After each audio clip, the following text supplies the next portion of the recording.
ಉಚ್ಚ ನ್ಯಾಯಾಲಯದ ತೀರ್ಪನ್ನು ನಾನು ಸ್ವಾಗತ ಮಾಡ್ತೇನೆ. ಸತ್ಯಮೇವ ಜಯತೆ.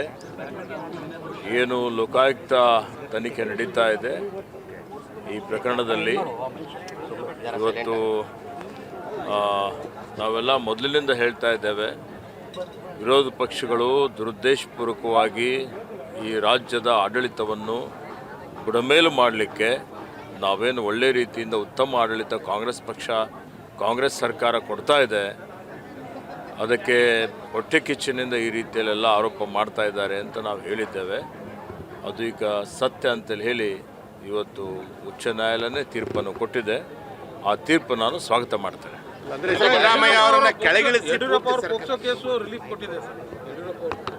ಅವರಿಗೆ ನಿರೀಕ್ಷಣಾ ಜಾಮೀನು ಕೊಟ್ಟಿದ್ದಾರೆ, ಕೇಸ್ ರದ್ದಾಗಿಲ್ಲ. ನೋಡಿ, ಈಗ ಆ ಕೇಸು ಕ್ರಿಮಿನಲ್ ಕೇಸ್ ಇದೆ, ಏನು ಕೋರ್ಟ್ ತೀರ್ಪು ಕೊಟ್ಟಿದೆ, ಮುಂದೆ ಆ ಕೇಸ್ ನಡೀತದೆ.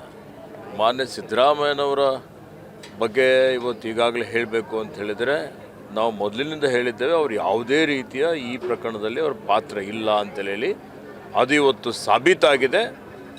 ಅದಕ್ಕೆ ನಾನು ಹೇಳ್ತಾ ಇರ್ತಕ್ಕಂಥದ್ದು ಸತ್ಯಕ್ಕೆ ಜಯ ಆಗಿದೆ ಅಂತ. ಅಲ್ಲ ಸರ್, ಪಾತ್ರ ಇಲ್ಲ ಅಂತಲ್ಲ, ತನಿಖೆಯನ್ನು ಸಿಬಿಐ ಕೊಟ್ಟಿಲ್ಲ ಅಷ್ಟೇ, ತನಿಖೆ ಇಲ್ಲಿಂದ ನಡೆಸಬೇಕು ಅಂತ ಹೇಳಿದ್ದಾರೆ.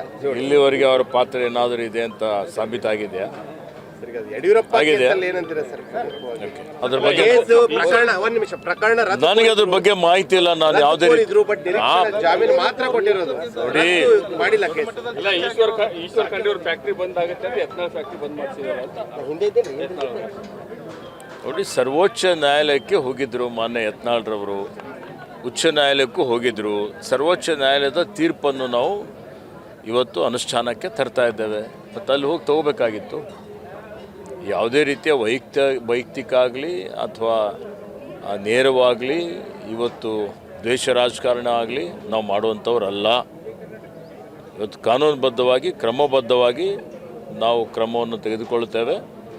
ಆ ನಿಟ್ಟಿನಲ್ಲಿ ಇವತ್ತೇನು ಮಾಲಿನ್ಯ ನಿಯಂತ್ರಣ ಮಂಡಳಿಯವರು ಅವರ ಒಂದು ಮಾನದಂಡ ಏನಿದೆ ಅದು ಪೂರೈಕೆ ಮಾಡಿಲ್ಲ, ಎಲ್ಲ ಕಡೆ ಮಾಲಿನ್ಯ ಆಗ್ತಾ ಇದೆ ಅಂತೇಳಿ ಹೇಳಿ ಅವರು ಒಂದು ಕ್ರಮವನ್ನು ತೆಗೆದುಕೊಂಡಿದ್ದಾರೆ. ಬೇರೆ ಫ್ಯಾಕ್ಟರಿಗಳು ಬಿಟ್ಟು ನಮ್ಮನ್ನೇ ಟಾರ್ಗೆಟ್ ಮಾಡ್ತಾ ಇದ್ದಾರೆ, ವೈಯಕ್ತಿಕವಾಗಿ ಇದು ಮಾಡ್ತಾ ಇದ್ದಾರೆ ಈಶ್ವರ್ ಖಂಡ್ರೆ ಅವರು ಅಂತ. ಈಗಾಗಲೇ ಹೇಳಿದ್ದೇನೆ, ಯಾವುದೇ ರೀತಿಯ ವೈಯಕ್ತಿಕ ದ್ವೇಷ ಆಗಲಿ ಮತ್ತೊಂದಾಗಲಿ ರಾಜಕೀಯ ಆಗಲಿ ಇದರಲ್ಲಿ ಇಲ್ಲ.